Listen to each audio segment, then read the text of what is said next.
என்றார் பாரதி. ஆம், இப்போது கிராமங்கள் நகரங்கள் எங்கும் பல பல பள்ளிகள் உள்ளன. அவற்றுள் அரசு பள்ளிக்கு என்று ஒரு சில தனிச்சிறப்புகள் உள்ளன. அரசு பள்ளிதானே என ஏளனத்துடன் பார்க்கும் மக்களின் காதுகளில் என் ஒளி ஓங்கி ஒளிக்கட்டும். தானே விதையுண்டு விருட்சமாய் வேரோடி ஆலமரமாய் தலைதிட்டு இலக்கண இலக்கிய வளம் செய்த செம்மொழியா என் இனிய தமிழ் மொழி இன்னும் உயிரோடு இருக்கிறதென்றால் அதன் முக்கிய காரணம் என் அரசு பள்ளியும் அதில் தமிழ் வழியில் படிக்கும் என்னை போன்ற மாணவர்களும் தான்.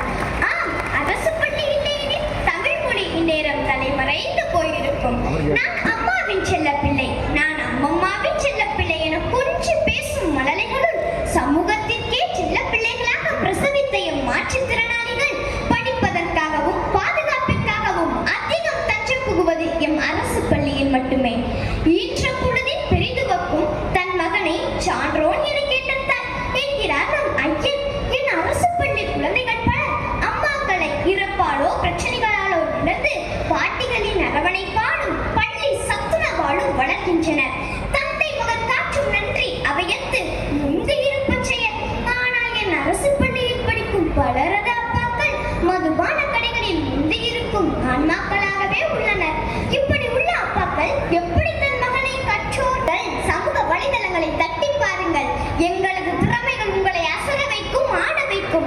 மதிப்பெண்ணை மட்டும் அறுவடை செய்ய வைப்பதில்லை என் பள்ளி. மிதிவண்டியில் என் நண்பர்களோடு செல்லும் அனுபவத்தை எந்த ஆடிக்காரும் தர முடியாது. என் பள்ளி எல்லா சூழலிலும் வாழ கற்றுக் கொடுத்துள்ளது. கல்வி மட்டுமே வாழ்வை மாற்றும் என புரிய வைத்துள்ளது. வறுமை வாழ்வில் உயரவோர் தடையில்லை என உணர வைத்துள்ளது. ஆம், என் அரசு பள்ளி வறுமையின் அடையாளம் அல்ல, பெருமையின் அடையாளம். ஆம், என் அரசு பள்ளி வறுமையின் அடையாளம் அல்ல, பெருமையின் அடையாளம். அறிவு பசியை தேடி வரும் குழந்தைகளுக்கு இதை தேடும் சரணாலயம் என் அரசு பள்ளி என்பதை நீங்களும் உணர அன்புடன் வேண்டுகிறேன். நன்றி, வணக்கம். அறிவார்ந்த உரையை நிகழ்த்திய மாணவிக்கு எங்களின் மனமார்ந்த வாழ்த்துக்கள், பாராட்டுக்கள். மாண்புமிகு துணை முதலமைச்சர்